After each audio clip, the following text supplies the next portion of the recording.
The Big Bang Theory. It's a funny show. Who's Adam West? But who's Adam West? Leonard, what do the two of you talk about after the coitus? We're going to relive some of the show's most memorable moments. What's going on? It's not what it looks like. Oh, it's a tiara! I love you so much. Jim. Hello. And how are you? And I'm here on set with the cast to get them to tell us their favourites. I'm kind of a fangirl about this show. And let us in on a few secrets. I'm not a big Star Trek fan, so... Are you excited? I'm really excited. I'm a fan of the show. Welcome to The Big Bang Theory. It all started with a big bang. Boom! Einstein and astrology, it all started with a big bang. It all started with a big bang.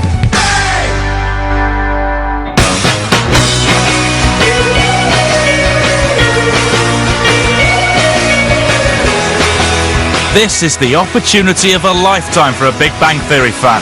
Full access behind the scenes. I see those two shots, three shots.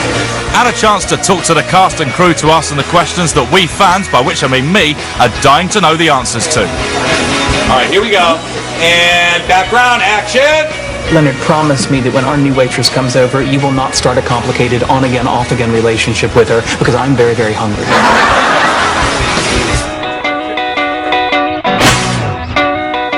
It's such a simple idea. Two geeky guys get a hot neighbour. Guess I'm your new neighbor, Penny. Oh, Leonard, Sheldon. Hi. Hi. Hi. Hi. And yet that simple idea has created a comedy supernova and one of the biggest shows in the world. Wow, you really are a genius. Not really. I Googled how to do that. The show has some truly legendary characters. In our ragtag band of scientists with nothing to lose, I'm the smart one, Wallowitz is the funny one, and Koothrappali is the lovable foreigner who struggles to understand our ways and fails. Now, we all know these geeks and girls so well after 5 years that they hardly need any introduction. But what do the cast think of them? How would you describe Leonard as a character? Struggling? One tequila sunrise. Thank you. You know, this drink is a wonderful example of how liquids with different specific gravities interact in a cylindrical container. Thank you. And that's what's fun about playing him. He's struggling to evolve. You have destroyed my ability to tolerate idiots. Now come with me. Where are we going? We're gonna have sex. Why? I mean, okay. Sheldon's first and foremost a genius. Are you familiar with meme theory? I'm familiar with everything, but go on. He's doing his best to stick to his guns of what he wants while having small moments of learning how to be a more normal human being, for lack of a better word. And what kind of doctor removes shoes from asses? Depending on the depth, that's either a proctologist or a general surgeon. How would you describe Penny? Adorable. Look, guys, for the future, I don't mind killing the big spiders, but you have to at least try with the little ones. I love that she has become so sarcastic and funny. The last morsel is called the Grangeai piece, and it is reserved for the most important and valued member of the group.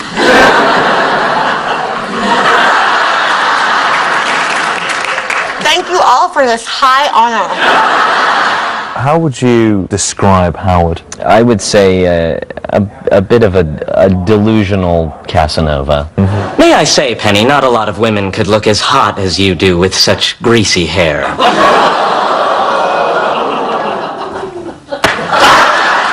More confidence than is good for him, probably. Or maybe ignorance is bliss, I don't know. We just got back from that exhibit of those plasticized human cadavers. And some of those skinless chicks were hot.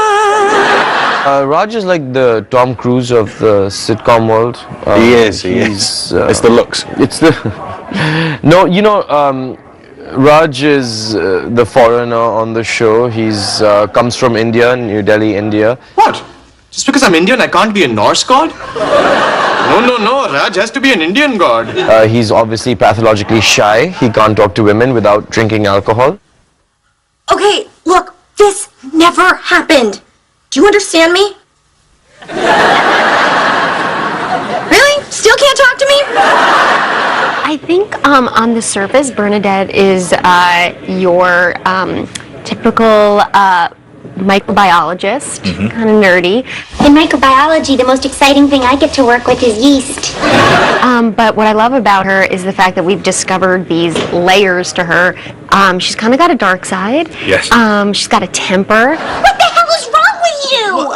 You were always so nice to me. I thought maybe you liked me. I'm nice to everyone! So what you see necessarily isn't what you get with her. If you and Leonard get back together, Sheldon and I will finally have someone to go on double dates with. What about me and Howard? Fine, we can double with you too. So insecure. How would you describe your character, Amy? She's straightforward. She's dedicated, and she also knows how to have a good time. Oh, I know. We'll go to a Native American sweat lodge, we'll take peyote, roll around in the mud, and paint fertility symbols on Bernadette's naked body. So that's happening. So I think she's a pretty well-rounded person, considering. Yes, yeah, all things being. The only person who signed my yearbook was my mother. Aww. Dear Amy, self-respect and a hymen are better than friends and fun. Love, Mom. The Big Bang Theory has just hit an important milestone. 100 episodes. That's impressive for any show. The fans loved it from day one, but did the people who are actually making the show have any inkling that it would go on to be such a huge success? Cold-blooded animals. Chuck Lorre is the man who, along with co-creator Bill Prady, is responsible for the show. In the past 20 years, he's brought us some of the biggest shows on TV, including Roseanne and 2.5 Men.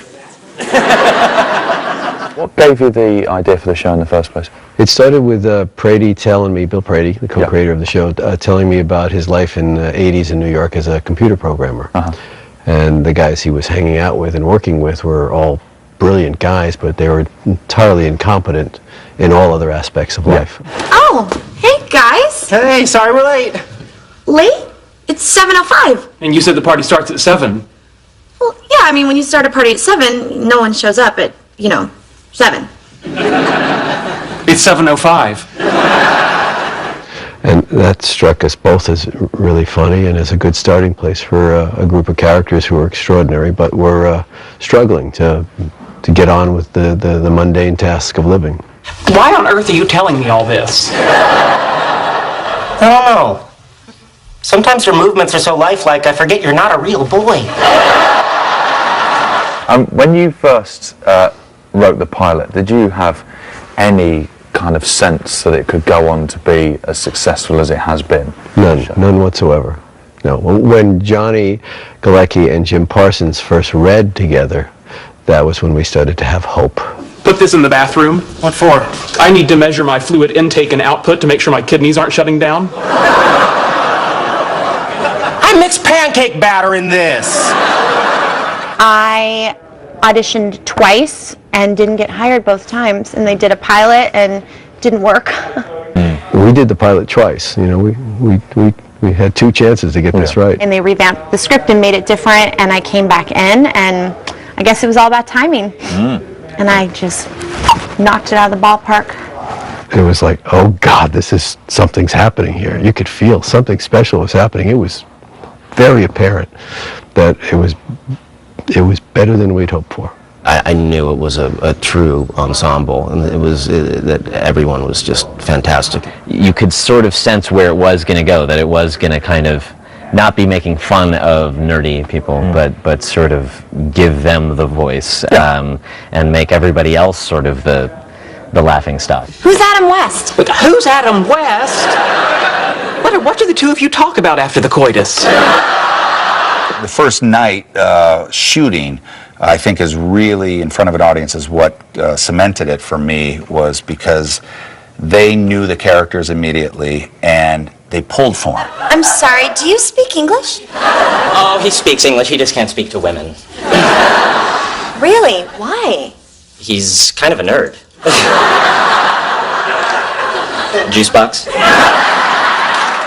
The show ultimately is an underdog story, and people like to root for underdogs because everyone in their life has felt like an underdog. What did I ever do to Jimmy Mullins in the 3rd grade? He still punched me in the face with my own fists. That transcends cultures, religions, language. That's why it's such an international show. That's why it's popular all over the world. Whether you're watching the show and saying like, that's me, or you're watching it going like, what's up with these guys? There's always something that everyone can relate to being an underdog at some point in their lives. Hi, Amy. Can I talk to Penny? A guest in my trundle bed and a boy at my door? I wish I could tell 13-year-old me it does get better. These characters are very lovable. And I'm not talking about Penny, even though she's the most. But the guys, truthfully, I mean, these from day one, you just fall in love with them. But I feel like they've made nerdy and goofy kind of sexy.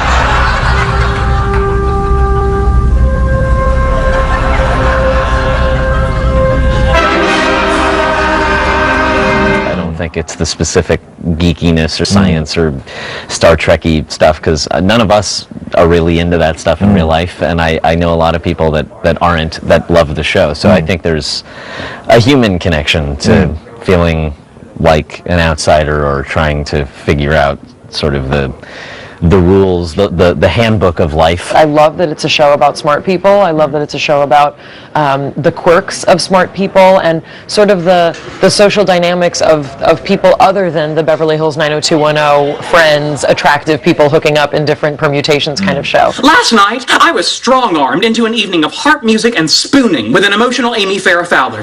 This on a night that I had originally designated for solving the space-time geometry in higher spin gravity and building my Lego Death Star. Don't go anywhere, because we've got more Big Bang action after the break. I thought he would be killed off or something. Everybody on the set's kind of crying. I don't want to have to work with a child every week on this set, so no. It all started with a big